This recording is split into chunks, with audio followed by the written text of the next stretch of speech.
আসসালামু আলাইকুম। আজকের ভিডিওতে হজরত মুসা আলাইহিস সালামের জামানায় বনি ইসরায়েল সম্প্রদায়ের উলঙ্গ হয়ে গোসল করা এবং মুসা আলাইহিস সালামকে দেয়া মারাত্মক অপবাদ থেকে আল্লাহ যেভাবে নিষ্কৃতি দিলেন সেই ঘটনাটি তুলে ধরব। বুখারী শরীফের 3404 নম্বর হাদিসে রাসূল সাল্লাল্লাহু আলাইহি সাল্লাম এই ঘটনাটি বর্ণনা করেছেন। মুসা আলাইহিস সালাম অত্যন্ত লজ্জাশীল হওয়ার কারণে তার দেহ ঢেকে রাখতেন, তার শরীর কেউ দেখত না। তিনি পর্দার আড়ালে গোসল করতেন। তখন তার সম্প্রদায় বনি ইসরায়েলের মধ্যে সকলের সামনে উলঙ্গ হয়ে গোসল করার ব্যাপক প্রচলন ছিল। মুসা আলাইহিস সালাম কারোর সামনে গোসল করেন না দেখে কেউ কেউ বলা বলি করলো, এর কারণ এই যে তার দেহে নিশ্চয়ই কোনো খুঁত আছে, হয় তিনি ধবল কুষ্ঠরোগী, না হয় একশিরা রোগী, নতুবা তিনি অন্য কোনো ব্যাধিগ্রস্ত।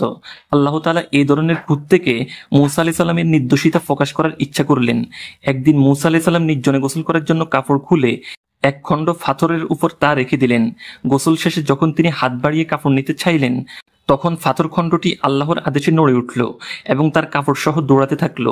মুসা আলাইহিস সালাম তার লাঠি নিয়ে পাথরের পেছনে পেছনে আমার কাপড় বলতে বলতে দৌড় দিলেন, কিন্তু পাথরটি থামলো না, যেতেই লাগলো। অবশেষে পাথরটি বনি ইসরায়েলের এক সমাবেশে পৌঁছে থেমে গেল।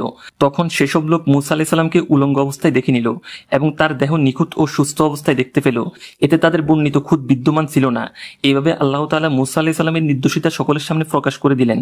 অতঃপর তিনি লাঠি দ্বারা পাথরকে মারতে লাগলেন। মুসা আলাইহিস সালামের আঘাতের কারণে পাথরের গায়ে 3, 4 অথবা 5টি দাগ পড়ে গিয়েছিল। ভিডিও ভালো লাগলে চ্যানেলটি সাবস্ক্রাইব করে ফেলুন।